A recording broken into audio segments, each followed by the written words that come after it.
Boa noite a todos. Boa noite. Hoje, 2 de abril de 2019. Buona vespera. Buona vespera. Boa noite em Esperanto, sempre em homenagem à minha professora que está presente. Professora Socorro, professora de Esperanto.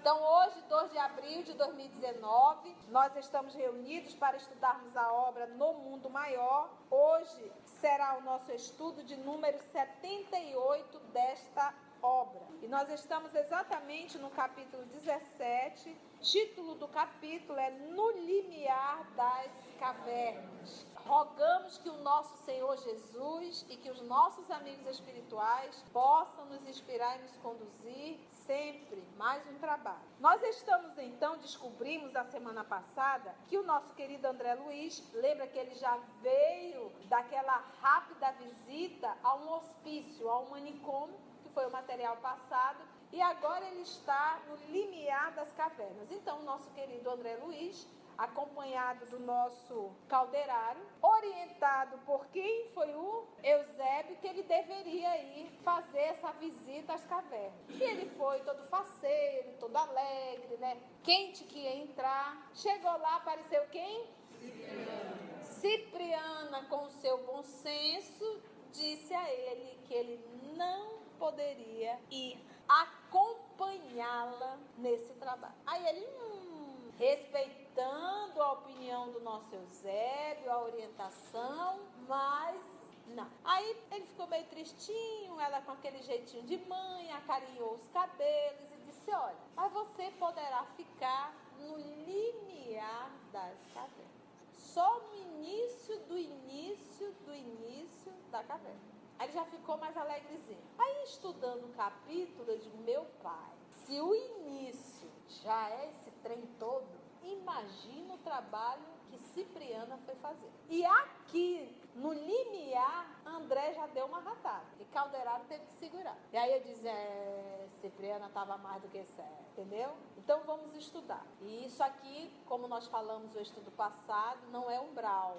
São as cavernas, tá? Então nós vamos adentrar realmente um ambiente muito doloroso. E o André vai ter o cuidado de retratar quem são as pessoas que lá estão. Quais os adjetivos a cada uma. Baixo, umbral. E baixo não é porque é mais baixo, ele está falando de vibração. Vamos lá? Na dúvida, então estamos no limiar da caverna. Não me era possível calcular a extensão da várzea imensa. E ainda que houvesse marcos topográficos para tal apreciação, né, toda a descrição do terreno, o nevoeiro era demasiado denso para que se pudessem computar distância. Ele não tem como dizer, olha, era aproximadamente uns 10 quilômetros, uns 20 quilômetros. Não dá. Esse, mesmo que tivesse um estudo, eu não conseguiria ver. Por conta do quê?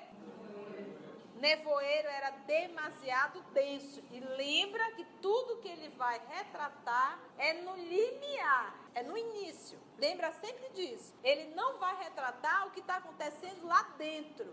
É na porta da caverna. Percorremos alguns quilômetros em plano horizontal. E quando o terreno se inclinou de novo, abrindo outras perspectivas abismais, Irmã Cipriana e os colegas prazenteiramente se despediram de nós, deixando-nos ao assistente e a mim com o aviso de que voltariam a buscar-nos dentro de 6 horas. Aí tu vê aquele grupo de 7 indo e fica só tu e o caldeirado, né? Nesse ambiente já dá um negocinho assim na barriga, né? Vamos lá. Abraçando-me, a diretora disse gentil: desejo-te, meu amigo, feliz êxito nos estudos. Certo, ao voltarmos, receberemos tuas confortadoras impressões. sorri, encantado. A tão generosa demonstração de apreço. Logo após, Calderaro e eu nos achamos a sós, na escura vastidão, povoada de habitantes estranhos. As conversações, agora ele vai começar a retratar. As conversações em torno eram inúmeras e complexas. As conversações em torno, lembra que só está ele e Calderaro. O resto já é habitante desse local.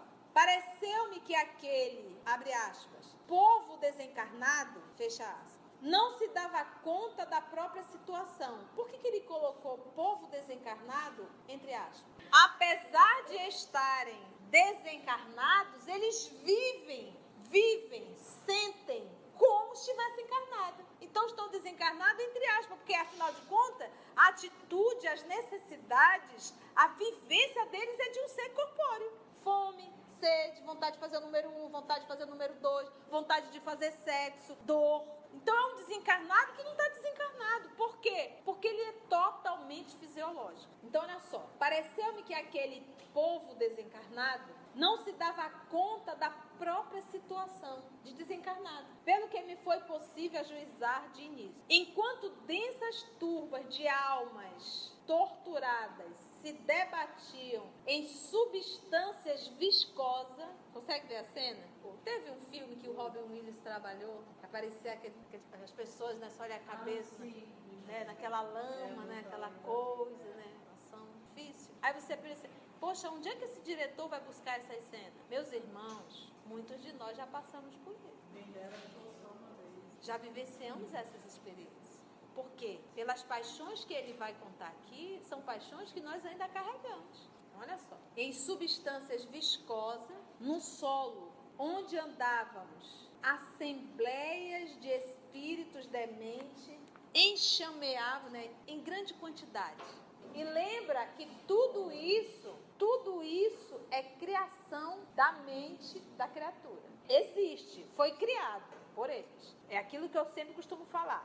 Nós estamos encarnados, mas o nosso corpo perispiritual tem uma forma. E algumas são monstruosas. Mesmo encarnado, eu estou encarnado, o corpo parece bonitinho, mas a minha forma do meu perispírito é de assustar qualquer capeta. Devido à condição moral? Devido à condição moral. Devido à condição moral. Oi, filha. Mas esse local que eles criaram, o André, via da forma que eles estavam vendo? Sim, porque é real. Que aquilo que nós vamos dizer, a mente ela plasma. A mente ela plasma e cria, entendeu? Ela transforma e deforma. Então, uma mente deformada deforma o ambiente que ela vive. Então, por exemplo, uma mente deformada, ela deforma o perispírito. Se eu tenho uma vivência, um comportamento primitivo, animalizado, eu vou me deformando como animal. Então eu olho e de repente vejo a Lígia. Mas um espírito olha e vê o perispírito dela e sabe quem ela é. Porque o nosso perispírito é uma identidade. Por isso nosso Senhor Jesus nos falar, fazei brilhar a vossa luz. Então, quando eu estou encarnada, eu não consigo ver. Às vezes a gente percebe, mas não vê. Mas são perispíritos deformados. E o ambiente da casa da pessoa, falamos isso semana passada, o ambiente da casa da pessoa, apesar de limpo e cheiroso, de móveis caríssimos, de cristais maravilhosos, mas aquele ambiente daquela casa, se o grupo não for moral, é um ambiente tão lamacento, tão fedorento, tão grosseiro, porque são os miasmas do ambiente provocado pelo comportamento daquele grupo. Imagina uma família, nós temos grupos familiares, pessoas, pai, mãe, que levam pessoas para dentro do seu lar para tomarem muita bebida, para até mesmo fazer orgias. Você acha que essa casa é o quê? É um santo abençoado? Então, meus irmãos, só que quando a gente está encarnado, a gente não vê. Mas o mundo espiritual paralelo àquele ambiente é tão grosseiro quanto o da caverna. Por isso, gente, que lá atrás nós estudamos um capítulo retratando sexo. Mais a pouco nós já... A nossa casa pode ser um umbral. A nossa casa pode ser uma caverna. E detalhe, espíritos lá desse nível. Desse nível. Fale, filha. Eu ia te perguntar o seguinte, mesmo encarnado, a pessoa que vive na perversidade, ela expressa no rosto. Sim. Expressa. Então, não sei se o Francisco lembra, Paraponga, lá na Ponte, que ele, só em olhar, que ele chegou para mim e disse, eu sou o demônio,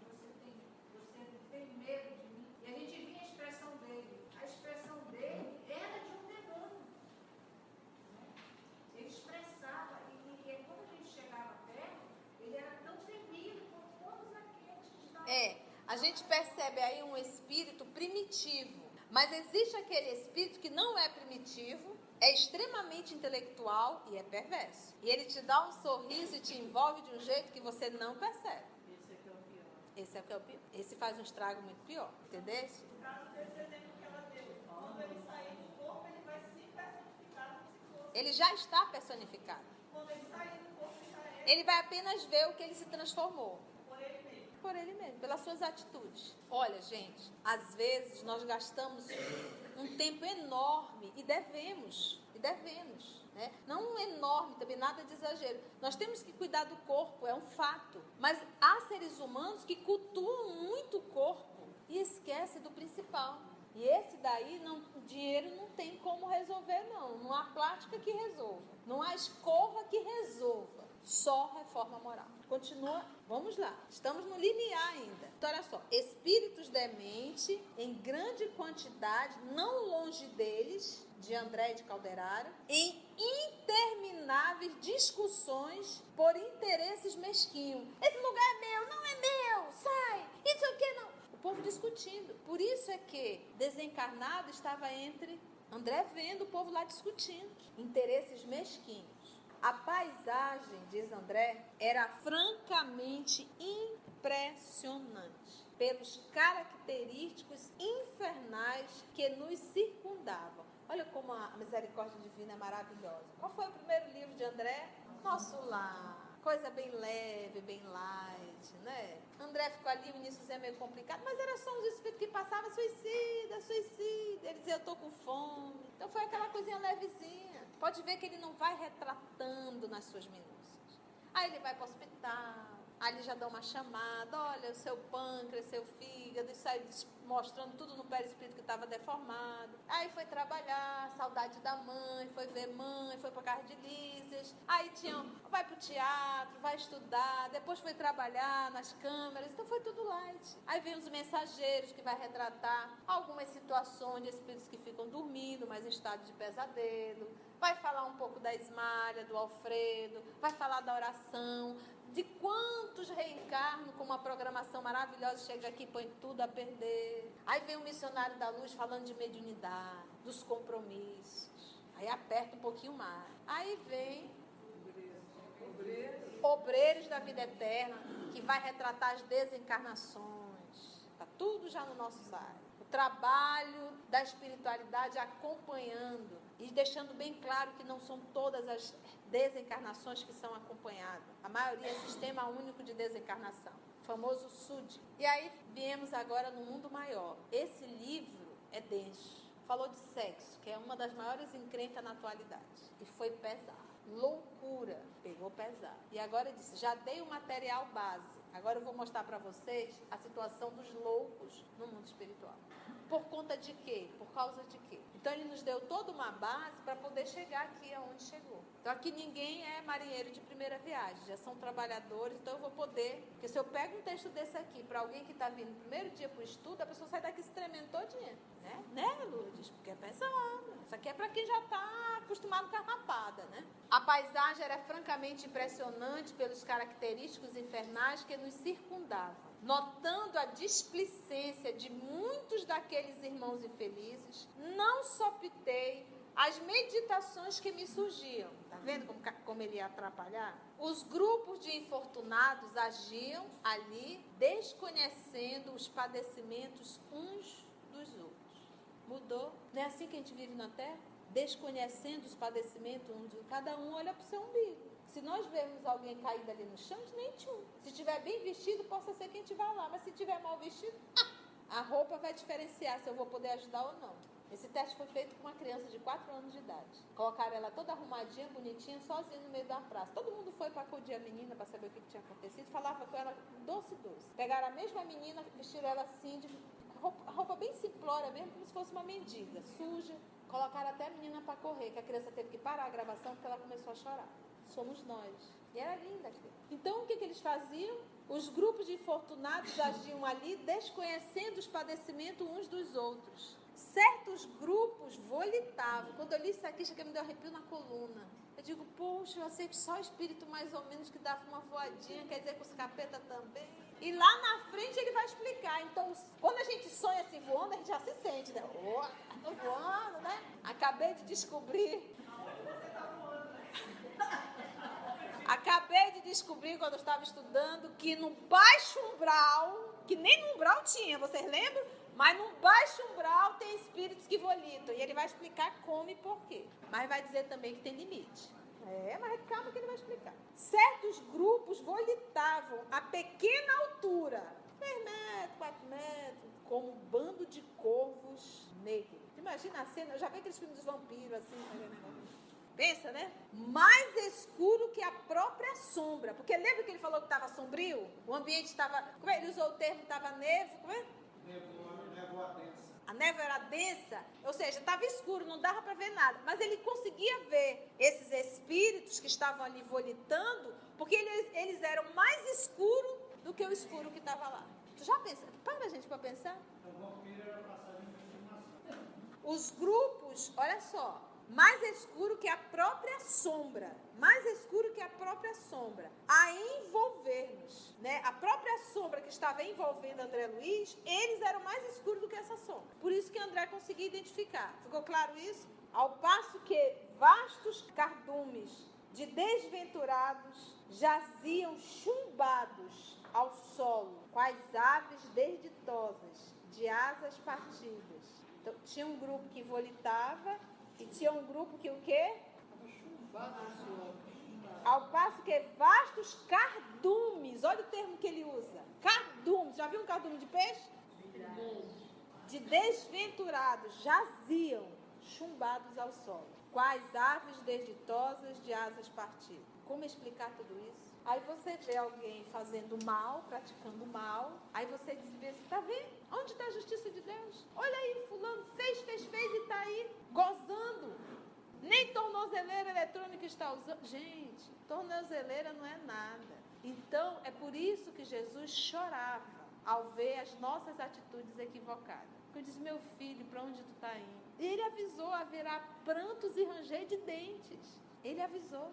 Então, ele se compadecia das nossas atitudes ridículas, entendeu? E não ficava irritado, porque ele sabe aonde vai dar tudo isso.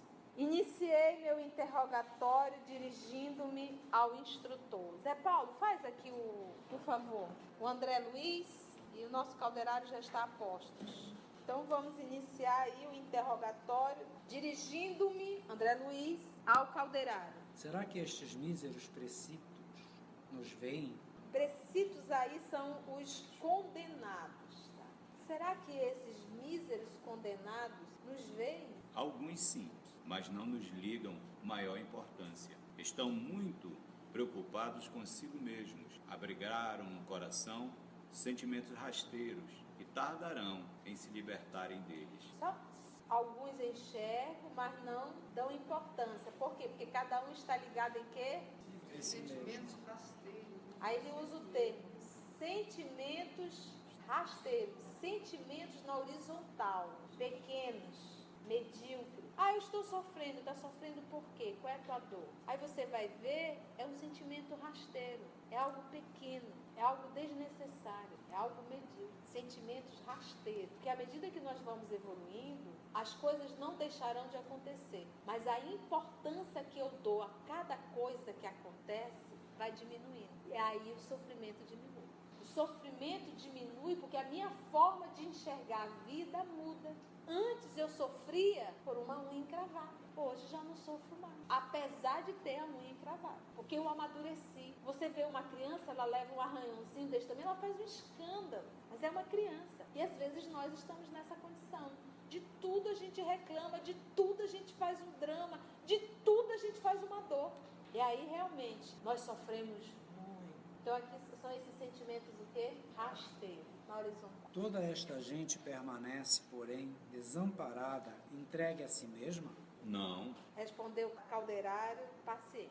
Funcionam por aqui inúmeros postos de socorro e variadas escolas, em que muita gente pratica a abnegação. Os padecentes e as personalidades torturadas são atendidas de acordo com as possibilidades de aproveitamento que demonstram. Tem 2 pontos aqui. Ele pergunta, olha só, como a gente tem que estudar realmente com muita calma nessa hora. Ele pergunta se toda essa gente permanece, porém desamparada, entrega a si mesmo. Porque ele olhou e não viu, mas olha a pergunta, quem foi que acabou de entrar horas antes? Cipriana. Amor pleno ali, uma figura de amorosidade. E é para proteger André e os demais, ela disse, André, tu fica aqui, mas nós vamos. Então a pergunta nem cabe. Como é que eles estão desamparados se ainda há pouco ele viu Cipriano entrando? Que a gente tem mania, né, de querer que Deus faça tudo, né? Se é tu que está vendo, faça você. Eu estou contando contigo, porque eu já sei amar e você precisa aprender. Então, mas vamos lá. O que queria chamar de atenção não era nem isso, é mais aqui na frente. Ele diz, não estou entregue a si mesmo. Funciona por aqui inúmeros postos de socorro e variadas escolas, lá dentro. Aí tu diz, eu fui à noite para estudar. E pode até estudar lá no limiar das cavernas. Importante Lá é tem estudar, escola, não importante é importa. estudar. Em que muita gente pratica a abnegação. Até aí tá ótimo. Já descobrimos que tem escola também nas cavernas. Já descobrimos 2 coisas. Que nas cavernas o povo dá uma... O que a pessoa faz? Volita, tá? Então já não vamos ficar muito assanhadinhos quando estiver volitando. E já sabemos que lá também tem o quê? Tem escola. Eu assisti uma palestra, vai ser só aqui. Pode ter sido lá no limiar das cavernas. Vamos lá. Agora aqui é que me chamou a atenção. Os padecentes, que é a pessoa que sofre, e as personalidades torturadas. Tem 2 situações aí. Por que ele usou o termo pessoas que sofrem e usou o termo personalidades torturadas? Tem alguém torturando. Então são 2 situações. Aquele que sofre por culpa, ele se autodestrói, mas ele se autodestrói pelo próprio ódio que carrega. Porque aqui nessa situação não há ninguém arrependido. Há alguém revoltado, muitos. E existem aqueles que não se arrependeram, que não se sentem culpados, mas que os perseguidores o seguem e o torturam. Então são 2 situações aqui. Ficou claro? Porque muitos seres humanos, terráqueos, fazem o mal e não se arrependem. E se deixar, fazem de novo. Não tem culpa nenhuma. E vai caminhando para a... Você se desassocia de si mesmo, você se psicopata. Você se torna um psicopata. Você vai se desassociando da emoção. E ele não inclui os torturadores. Não, mas não deixa de estar lá. Porque, de certa forma, é quem está precisando do auxílio. O torturador, ele está ali, ele acaba se aprisionando, porque ele quer vingar. Isso é uma obsessão? De encarnado para desencarnado para desencarnar. Porque talvez o torturador não tenha essa possibilidade de aproveitamento que tem Não você. tem. Não tem nenhuma. Não por tem, isso que não tem. talvez- Ele está na condição ainda de maltratar. E ele está lá. E a misericórdia divina tem Eles não limite. são atendidos. O que é interessante de dizer assim, quando a gente está por cima da carne seca, aprontando, você não quer que Deus se meta em nada. Você nem pede a opinião dele. Não é assim que a gente faz, né, Osa? Não é assim que a gente faz? A gente nem pede permissão. A gente faz e acontece. Então, olha só, prestemos bastante atenção nisso que nós estamos estudando nesse momento. Então, a pessoa que sofre e as personalidades torturadas são atendidas de acordo com as possibilidades de aproveitamento que demonstra. Então, quando nós estamos encarnados, a gente apronta.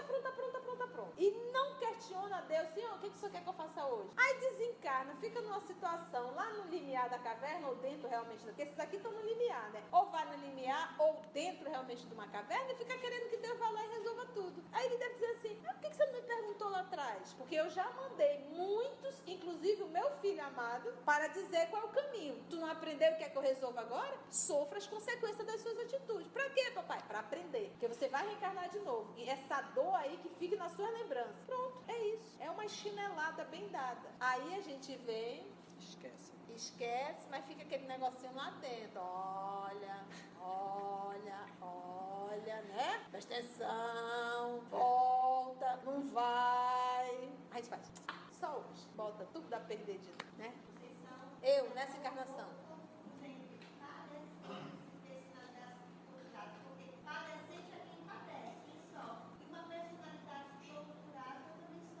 Ela sofre, só que no primeiro há um processo de culpa, no segundo não, ele está sob tortura.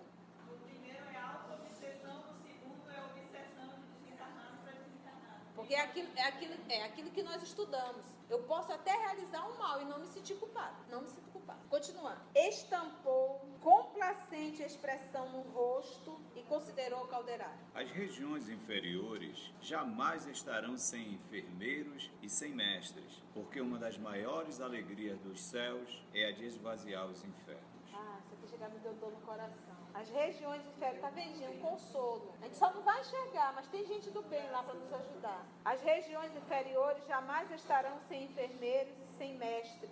Olha aí, Cipriano, não acabou de entrar? E ela diz aqui na primeira parágrafo, ela fala que a comissão de atendimento, né? Acha aí, Marisa. Aqui, ó, considerar eu comissão de trabalho de socorrista.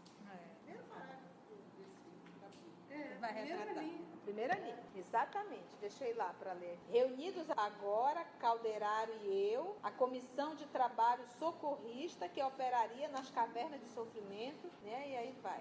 Então, a alegria dos céus é a de esvaziar os infernos. Então, por exemplo, agora eles estão muito felizes, porque esvaziou, mas está todo mundo na terra, encarnado.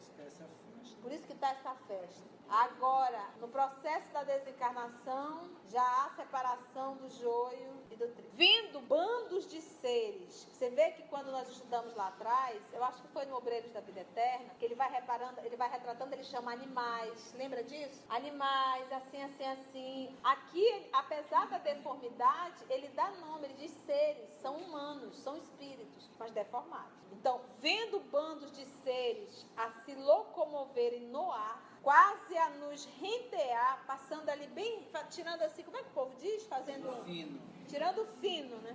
Imagina a cena, meu Deus. Recordei que em nossa colônia as faculdades de volitação não eram comumente exercidas para não melindrarmos aqueles que as não possuíam desenvolvidas. Por exemplo, o André não sabia volitar. E dentro do nosso lar, todos já usavam aérobos. Por quê? Aquele que não sabia ainda volitar, não se sentir menor olhando aquele outro. Imagina olhando o Zé Paulo voando, ele disse, poxa, eu nem consigo ainda. Então ali o Zé Paulo não fazia volitação para que todos pudessem realmente não se diferenciar um do outro. Todos usavam o quê? Ué, não era carro automático, não era carro automático. Mas eles voam baixinho, né? Voam baixinho. Rente a cabeça. Não, era pouquinho, dava uma levantada assim, 2, 3 metrinhos. Não eram comumente, então assim, não eram comumente exercidas para não melindrarmos aqueles que as não possuíam desenvolvidas. Mas, e ali? Criaturas de baixas condições se moviam nos ares, embora a poucos metros do solo. Calderário, porém, explicou. Super Calderário, vamos lá, entender. Não te surpreendas. A volitação depende fundamentalmente da força mental armazenada pela inteligência. Importa, contudo, considerar que os voos altíssimos da alma só se fazem possíveis quando a intelectualidade elevada se alia ao amor sublime. Há espíritos perversos com vigorosa capacidade volitiva, apesar de circunscritos a baixas incursões. São donos de imenso poder de raciocínio e manejam certas forças da natureza, mas sem característicos de sublimação no sentimento, o que lhes impede grandes ascensões. No que se refere, entretanto, às entidades admitidas à nossa colônia espiritual, ainda em grande número incapacitadas de usar tal vantagem, o fenômeno é natural. É mais fácil recolher criaturas de maiores cabedais de amor com reduzida inteligência e convivermos com elas no processo evolucionário comum do que abrigarmos pessoas sumamente intelectuais sem amor aos semelhantes. Com estas últimas, a vida em comum, no sentido construtivo, é quase impraticável. Neste capítulo da volitação, portanto, impende observar os ascendentes naturais, levando em conta, com a própria natureza, que os corvos voam baixo, procurando detritos, enquanto as andorinhas se libram alto, buscando a primavera. Nós vamos comentar na próxima semana. Não te surpreendas. Não. Perguntas. Foi rápido, né, gente? É muito rápido. Vocês querem até 9h10? Vamos? Dá para ir? Então vamos até 9h10, que aí eu comento esse parágrafo aqui. 15. Não te surpreendas A pergunta era, criaturas de baixo teor poderão fazer isso, né, volitar? Não te surpreendas. A volitação depende fundamentalmente da força mental armazenada pela inteligência. Então, volitar é uma questão de inteligência. Força mental. Força mental. Eu quero. Você lembra do Ghost? Eu estava pensando mesmo. É interessante você ver só. Os espíritas não fazem a divulgação, aí a espiritualidade vai, pega, incentiva, orienta e acaba intuindo. E aí o cidadão queria fumar um cigarro, né? É interessante. Mas aí, acho que era o Sam, né? O Sam queria pegar um objeto e aí vem aquele espírito, que era o espírito perverso também, disse: tu é idiota, não é com a mão, é aqui, ó. A força tá aqui. Lembra disso? Então, ele queria pegar alguma coisa, tadinho, desesperado, querendo pegar com a mão, até ele entender que era realmente a força do pensamento. E alguns espíritos intelectuais, já porque entenderam a situação, porque tem muito espírito que está sofrendo sem saber que está morto. E tem um outro mais inteligente, às vezes é espírita desencarnado, né? Já entendeu o que aconteceu? Aí já sabe, já estudou isso aqui, diz: eu posso volitar, pelo menos 3 metros eu consigo, entendeu? E vai tocar o terror. É aquele que a gente estudou no livro dos médios, que era aquele que tocava o terror dentro do centro espírita, né?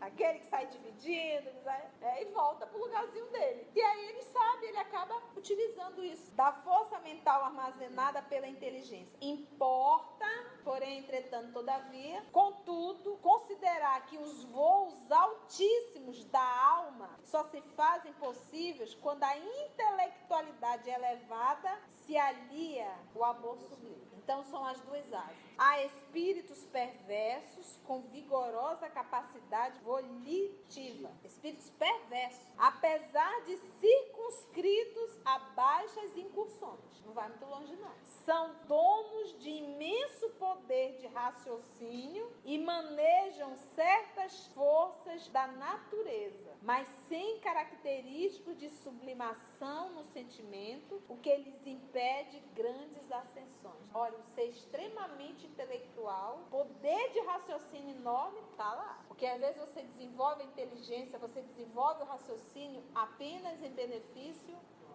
No que se refere, entretanto, às entidades admitidas à nossa colônia espiritual, falando do nosso lar, ainda em grande número, incapacitada de usar tal vantagem, seria volitar, o fenômeno acaba sendo o quê? Natural. Eles não provocam. À medida que ele vai se estruturando, se equilibrando, né? Daqui a pouco ele já começa a se sentir mais leve, daqui a pouco, sem ele perceber, ele já está 1 metro, 2 metros. Não é, nesse caso, não. No outro caso, eles se impõem, eles utilizam, eles manipulam para fazer a volitação. Mas lembra que está o quê? Porque o espírito é um filho de Deus, é uma criação divina, tem a essência divina.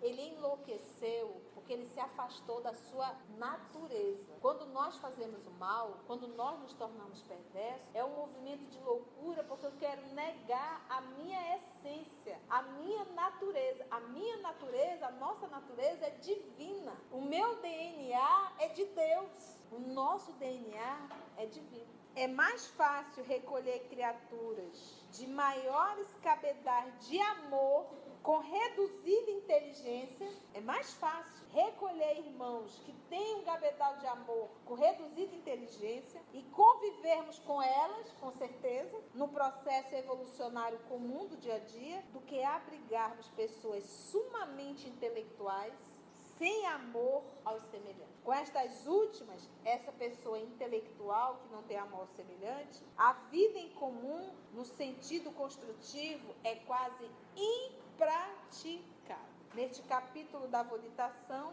portanto, necessário observar os ascendentes naturais, levando em conta com a própria natureza. Por que natureza? Porque é uma manipulação de fluido. Eu penso, logo eu atuo. Por isso que ele diz, é uma força mental. Eles têm essa informação. Pensei, manipulo. Pensei, manipulo. Pensei, manipulo. Não, não é. É um recurso que ele sabe utilizar. Levando em conta com a própria natureza que os corvos voam baixo procurando detritos, enquanto as andorinhas se equilibram alto, procurando o quê? Buscando a... E aí André vai perguntar de novo, mas já é cenas do próximo capítulo. Aí a próxima semana ele vai retratar quem são, né? Dúvidas, perguntas, nenhuma pergunta? Então vamos orar, gente. Vamos agradecer a Jesus, divino amigo, amor de nossa vida, refletindo na história humana, nós compreendemos porque ainda existe lugares de padecimentos, de dores, lugares que retratam a sua fala, assim, haverá prantos e ranger de dentes. Muitos de nós por lá passamos. E se algo temos a te pedir, na condição também de condenados que somos, é que nos ajude a recordar os nossos compromissos. E sabemos que o compromisso principal é a nossa integridade moral. É aquele movimento de não agredir, de não maltratar, não roubar, não matar, não se beneficiar de absolutamente nada a prejuízo de outro. Obrigada, divino amigo, pela vida ofertada a todos nós. E ajuda-nos no nosso dia a dia a lembrarmos do que aqui estudamos essa noite, enquanto há tempo. Obrigada, amor querido. Obrigada a vocês, amigos espirituais, que aqui estão conosco, nos auxiliando, e que nós possamos, Senhor, permanecer contigo em nossas atitudes, no nosso pensamento, em nossa fala e em nosso olhar. Muito obrigada, divino amigo.